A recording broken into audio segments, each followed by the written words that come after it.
Hi, everybody. I'm back.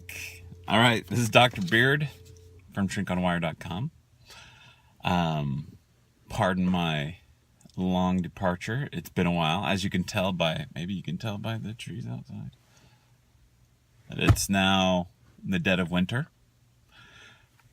As you can tell by my wool vest and my corduroy jacket. Okay. Hair, fine. Jacket, okay. All right. Today's happiness challenge is brought to you by the dead of winter. Little new today. I am stationary. So I'd like to begin today's happiness challenge with a mention. I don't know whose quote this is. Somebody else can tell me. Any sufficiently advanced technology is indistinguishable from magic. That's kind of a cool statement. A couple weeks ago, I posted a song. And the harmonies were magnificent. It was an octet, mixed men and women, and it was absolutely beautiful. If you're on the Facebooks, it's in there somewhere. Go look it up. I said, you cannot listen to this and not believe in magic. So some of you, when I say magic, may say, oh, as a Christian, how can you say you believe in magic? And others of you may say, oh, consider yourself a skeptic? Come on. Well, what's scientific about that, Mr. I believe in magic? Let me add some caveats. By the burly beard of Odin, for crying out loud, we are pieces of the universe. If you were to take all the elements of the universe, the top 10,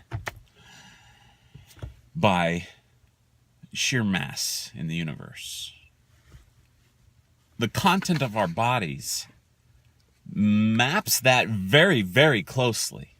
Very closely. 7 of the top 10, I'm going to pull that rabbit out of my ear. 7 of the top 10 elements of the universe are in the same order of the number 1 elements in our bodies. So very arguably, we are pieces of the universe that are able to observe ourselves, to be conscientious of ourselves, to observe the rest of the universe, to understand our places in it. Yeah, when I bring out examples, a lot of people want to say, well, that's not magic, that's science. That's not magic, that's just emotional overtures. I want to make it quote unquote normal, and I want to put it right back on the shelf.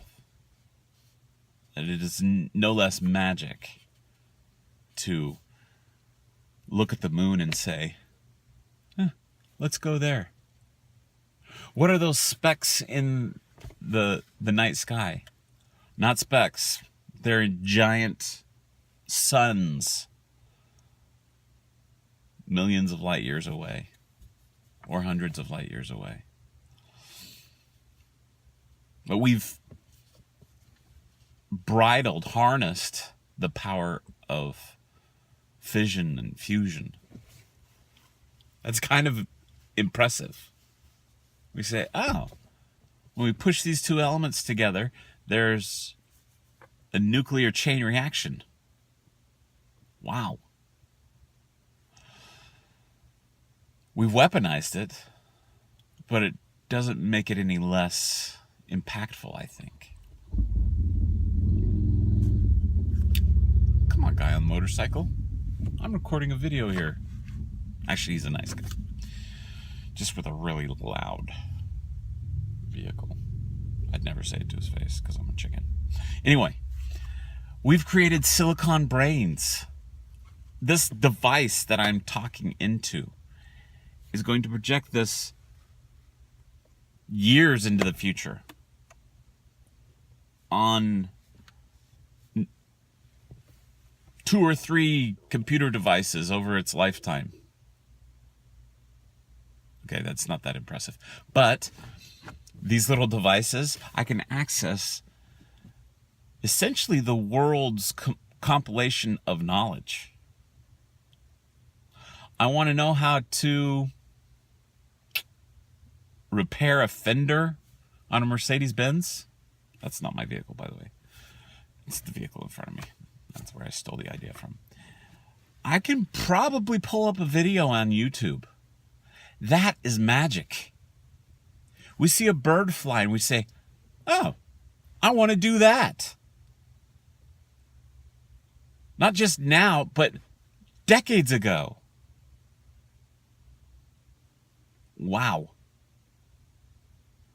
We've learned how to fly in our skies and between celestial bodies. Now we've got our eyes fixed on another planet. We're going to fly to Mars eventually and put people on it. That is magic.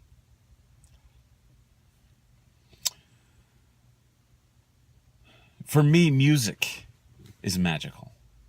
That my heart soars, that I am taken emotionally and mentally to a different place. I have a t-shirt that says, I love it. I have a t-shirt that says, music makes me invincible. That is so true for me. You cannot bring me down. You cannot touch me. I'm unstoppable when I'm listening to my jam. This is important. Why would those words, tunes, tempo, volume, rhythm, and harmonies, why would those change me?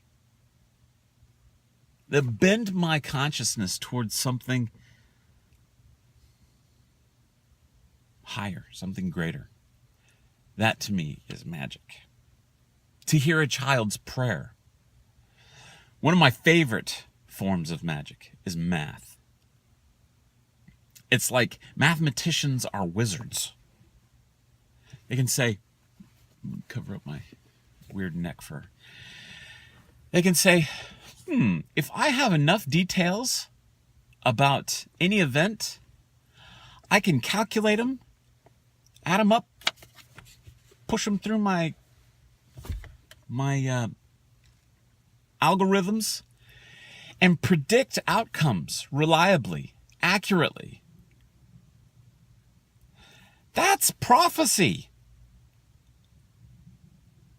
To gain a greater knowledge about the world around us with this math, this magic, is revelatory. Yeah, revelation, as in scriptural, spiritual.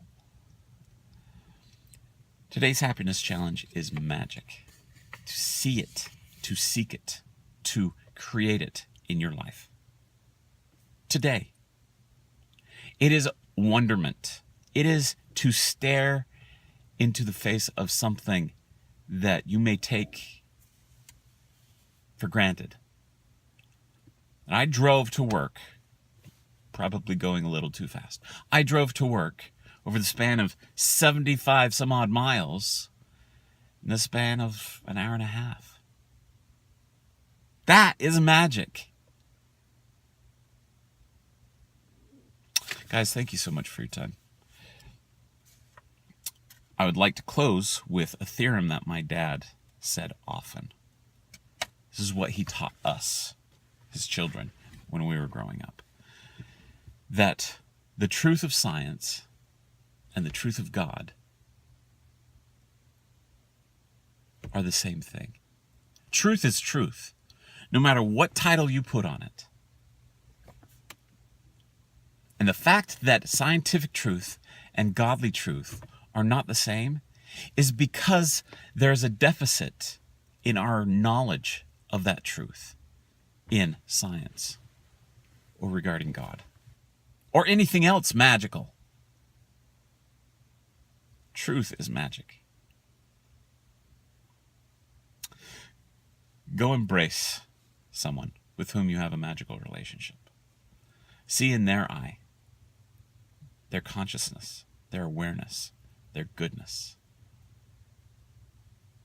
Take into yourself their magic. Guys, thank you for your time. Love and be loved. Toodaloo.